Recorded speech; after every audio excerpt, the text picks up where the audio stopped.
Enciende la vela de la diosa, enciende la vela del dios, traza tu círculo de protección.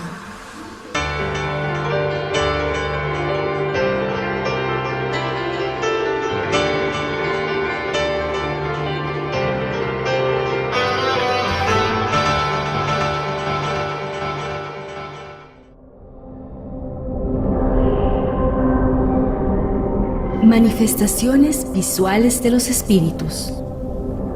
De todas las manifestaciones espiritistas, las más interesantes son, sin contradicción, aquellas por las cuales los espíritus pueden hacerse visibles. Sin embargo, como los otros fenómenos, nada tienen de sobrenatural. A continuación ponemos las respuestas que con este objeto han dado los espíritus. Los espíritus pueden hacerse visibles, sobre todo durante el sueño. Sin embargo, ciertas personas los ven también durante la vigilia, pero es más raro. Esto es porque mientras que el cuerpo descansa, el espíritu se desprende de los lazos materiales, es más libre y puede más fácilmente ver a los otros espíritus, con los cuales entra en comunicación. El sueño no es más que el recuerdo de este estado. Cuando uno no se acuerda de nada, se dice que no ha soñado, pero el alma no ha dejado de ver y gozar de su libertad. Los espíritus que se manifiestan a la vista pueden pertenecer a todas las clases, a las más elevadas como a las más inferiores. Todos los espíritus pueden manifestarse visiblemente, pero para esto no tienen siempre el permiso ni la voluntad. El fin de los espíritus que se manifiestan visiblemente depende de su naturaleza. Cuando el fin es malo, se da el permiso de hacerse visibles para probar a aquellos a quienes se aparecen.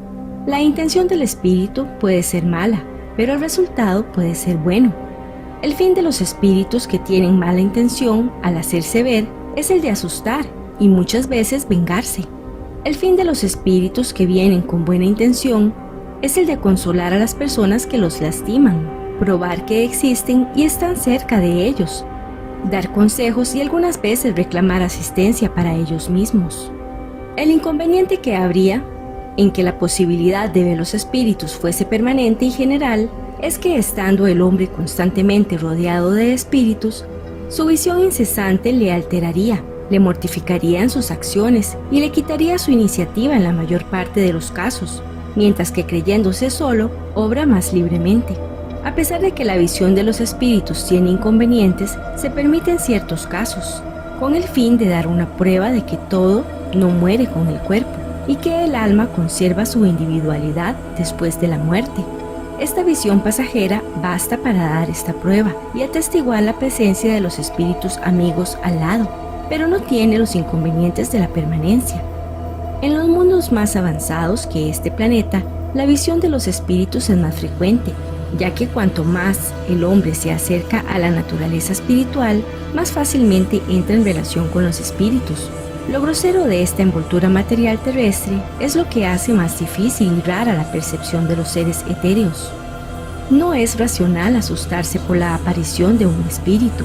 El que reflexiona debe comprender que un espíritu, cualquiera que sea, es menos peligrosa que un viviente. Por lo demás, los espíritus van por todas partes y no hay necesidad de verlos para saber que pueden estar cerca. El espíritu que quisiera dañar puede hacerlo sin dejarse ver, y quizás más aún. No es peligroso porque sea espíritu, sino más bien por la influencia que puede ejercer sobre el pensamiento, desviando del bien e induciendo al mal. Aquel a quien aparece un espíritu podría perfectamente tener una conversación con él, y es lo que debe hacerse siempre en semejante caso, preguntando al espíritu quién es, lo que desea y lo que puede hacerse por él, y serle útil. Si el espíritu está en desgracia y padece, la conmiseración que se le demuestra le alivia. Si es un espíritu benévolo, puede venir con la intención de dar buenos consejos. El espíritu puede responder algunas veces por sonidos articulados, como lo haría una persona viva, pero lo más a menudo es que hay transmisión de pensamientos. Los espíritus no tienen alas, no tienen necesidad de ellas, ya que pueden transportarse por todas partes como espíritus. Aparecen según el modo con el que quieren afectar a la persona a la cual se muestran. Unos aparecerán con un traje vulgar, otros envueltos en ropajes, algunos con alas, como atributo de la categoría de los espíritus que representan. Las personas que se ven en sueños son casi siempre aquellas personas que el espíritu propio va a encontrar o a aquellos espíritus que vienen a encontrarse con el propio espíritu.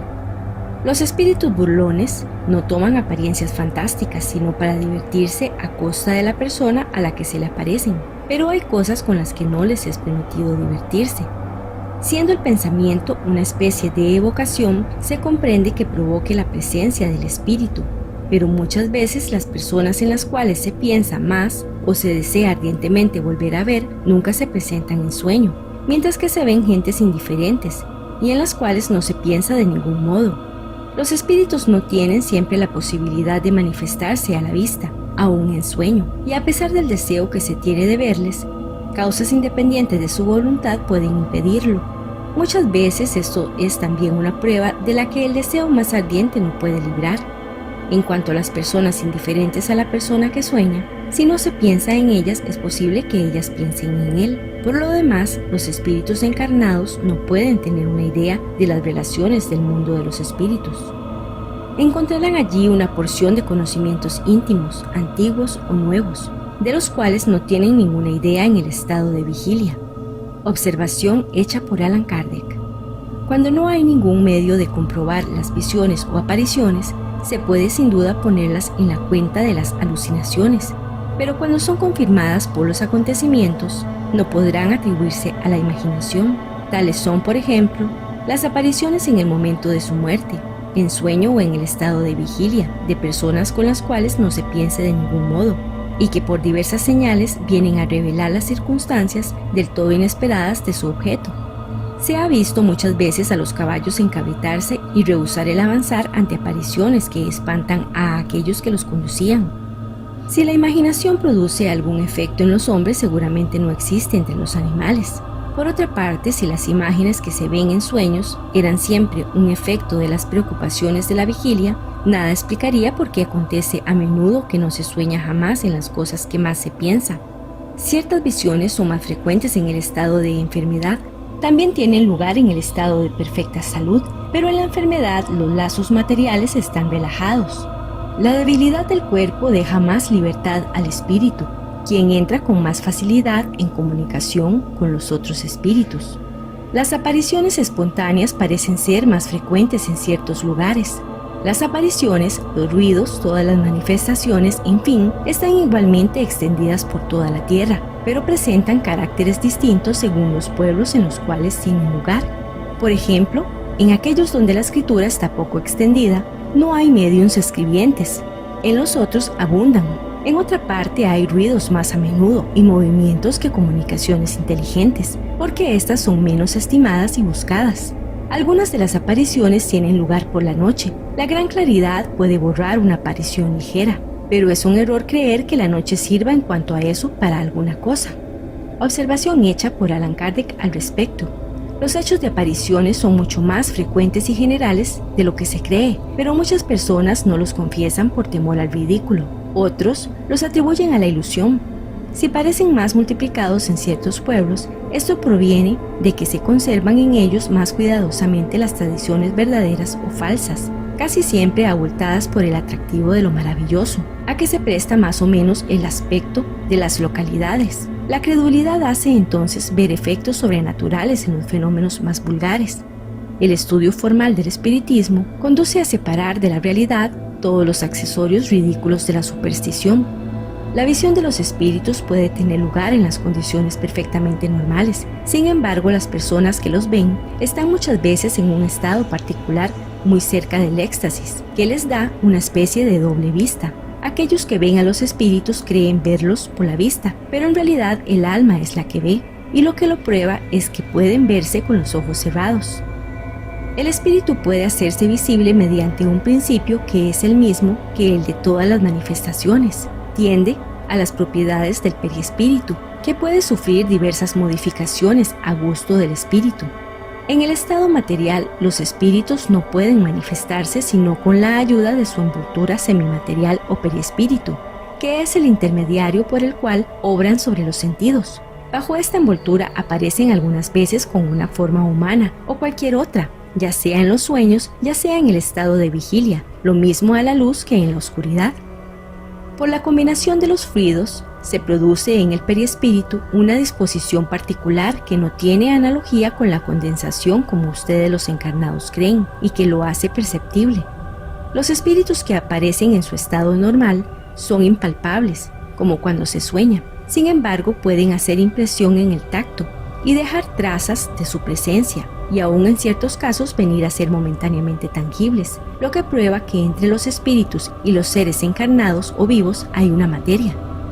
Todas las personas son aptas para ver los espíritus durante el sueño, pero no en estado de vigilia. En el sueño el alma ve sin intermediario, en la vigilia está siempre más o menos sujeta a la influencia de los órganos. Por esto las condiciones no son siempre las mismas. La facultad de ver los espíritus durante la vigilia depende del organismo. Proviene de la facilidad más o menos grande que tiene el fluido del vidente para combinarse con el del espíritu. Así no basta al espíritu querer mostrarse. Es preciso además que encuentre en la persona a la cual quiere hacerse ver la aptitud necesaria. Esta facultad, como todas las otras facultades, puede desenvolverse con el ejercicio, pero es una de aquellas de las cuales vale más esperar el desenvolvimiento natural que provocarle, por el temor de sobreexcitar la imaginación. La visión general y permanente de los espíritus es excepcional y no está en las condiciones normales del hombre. Algunas veces se puede provocar la aparición de los espíritus, pero es casi siempre espontánea. Para esto es menester estar dotado de una facultad especial. Los espíritus pueden hacerse visibles bajo otra apariencia, pero siempre es el tipo humano. Los espíritus pueden producir llamas, luces y otros efectos para atestiguar su presencia, pero estas cosas no son los mismos espíritus. La llama muchas veces solo es una ilusión óptica o una emanación del perispíritu. En todos los casos no es más que una parte de este. El perispíritu no aparece entero sino en las visiones.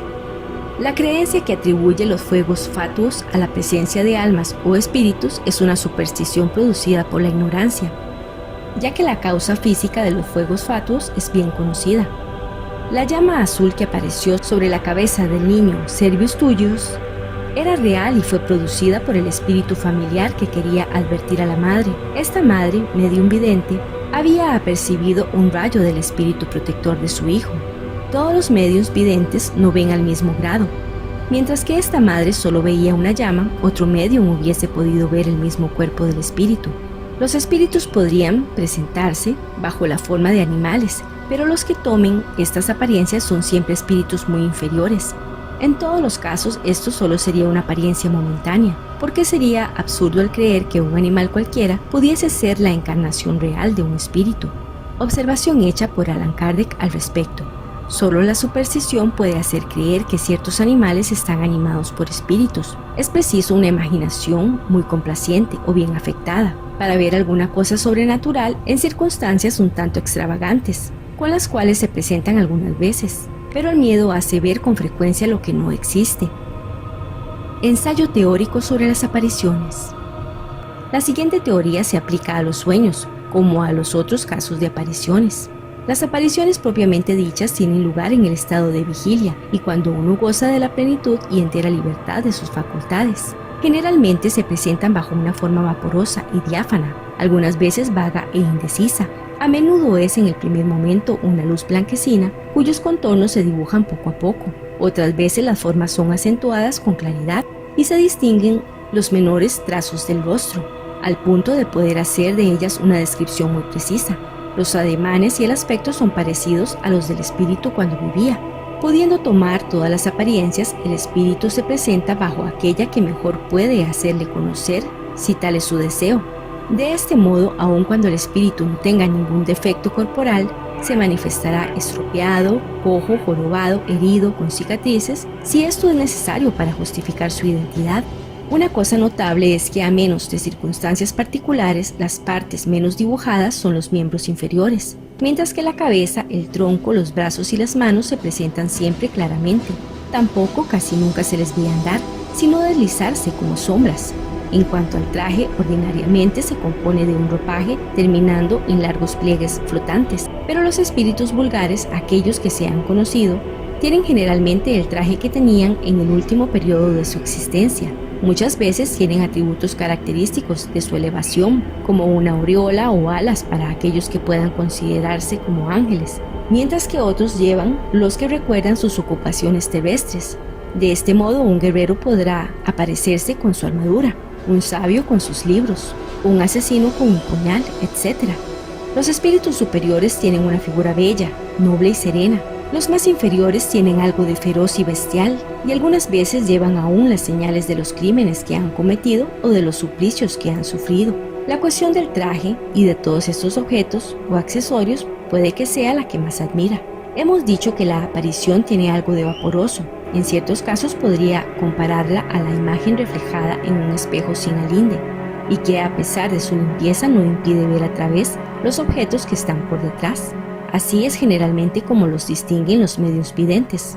Los ven ir y venir, entrar y salir de una habitación, circular entre los grupos de los vivos, teniendo el aire al menos, por lo que respecta a los espíritus vulgares, de tomar una parte activa en todo lo que se hace alrededor de ellos, de interesarse y escuchar lo que se dice. Frecuentemente se les ve acercarse a una persona, sugerirle ideas, influirla, controlarla si son buenos, ridiculizarla si son malignos, mostrarse tristes o contentos de los resultados que obtienen. Sucede, en una palabra, lo mismo que en el mundo corporal. Tal es el mundo oculto que nos rodea, en medio del cual vivimos sin que lo percibamos.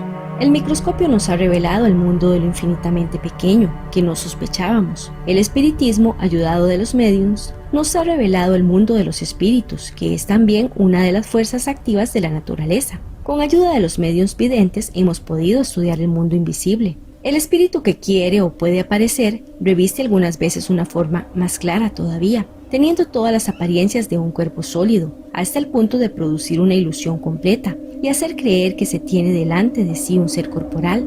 En algunos casos, en fin, y bajo el imperio de ciertas circunstancias, la tangibilidad puede venir a ser real. Esto es que se puede tocar, palpar, sentir la misma resistencia, el mismo calor que de parte de un cuerpo vivo, lo que no impide el desvanecerse con la rapidez del rayo. Por su naturaleza y en su estado normal, el perispíritu es invisible, así como hay una porción de fluidos que sabemos que existen y que sin embargo no hemos visto jamás, pero pueden también, lo mismo que ciertos fluidos, sufrir modificaciones que le hagan perceptible a la vista, ya sea por una especie de condensación, ya por un cambio en la disposición molecular. Entonces nos aparece bajo una forma vaporosa. La condensación, decimos, puede ser tal que el perispíritu adquiere las propiedades de un cuerpo sólido y tangible, pero puede instantáneamente volver a tomar su estado etéreo e invisible. Podemos darnos cuenta de este efecto por el del vapor, que puede pasar de la invisibilidad al estado nebuloso, luego líquido, luego sólido y viceversa. Esos diferentes estados del perispíritu son el resultado de la voluntad del espíritu y no de una causa física exterior como nuestros gases. Cuando nos aparece es porque pone su perispíritu en el estado necesario para hacerse visible. Para esto su voluntad no basta, porque la modificación del perispíritu se opera por su combinación con el fluido propio del médium. Pero esta combinación no es siempre posible, lo que explica por qué la visibilidad de los espíritus no es general. Así no basta que el espíritu quiera mostrarse, no basta tampoco que una persona quiera verle. Es preciso que los dos fluidos puedan combinarse, que haya entre ellos una especie de afinidad. Puede ser también que la emisión del fluido de la persona sea bastante abundante para operar la transformación del perispíritu y probablemente otras condiciones que nos son desconocidas. Por este fin es menester que el espíritu tenga el permiso de hacerse ver a tal persona, lo cual no siempre se le concede o solo se le permite en ciertas circunstancias por motivos que no podemos apreciar. Otra propiedad del perispíritu, y que tiende a su naturaleza etérea, es la penetrabilidad. Ninguna materia le hace obstáculo, las atraviesa todas, como la luz atraviesa los cuerpos transparentes. Las apariciones en estado de vigilia no son ni raras ni nuevas. Son frecuentes sobre todo en los casos de muerte de personas ausentes, que vienen a visitar a sus parientes o amigos. Muchas veces no tienen objeto bien determinado, pero se puede decir que en general los espíritus que aparecen de este modo son atraídos por la simpatía. Como se ve, el perispíritu es el principio de todas las manifestaciones. Su conocimiento ha dado la llave de una porción de fenómenos, ha hecho dar un paso inmenso a la ciencia espiritista y que ésta entrase en una vía nueva, quitándole todo carácter maravilloso. Por conducto de los mismos espíritus hemos encontrado la aplicación de la acción del espíritu sobre la materia, del movimiento de los cuerpos inertes, de los ruidos y de las apariciones, pues es preciso tener muy presente que ellos mismos son los que nos han puesto en el camino para todas estas investigaciones. Encontramos en el perispíritu la explicación de muchos otros fenómenos que nos quedan por examinar antes de pasar al estudio de las comunicaciones propiamente dichas. Se les comprenderá mejor cuanto más cuenta nos demos de las causas primeras. Si se comprende bien este principio, lo aplicaremos con facilidad a los diversos hechos que podrán presentarse al observador.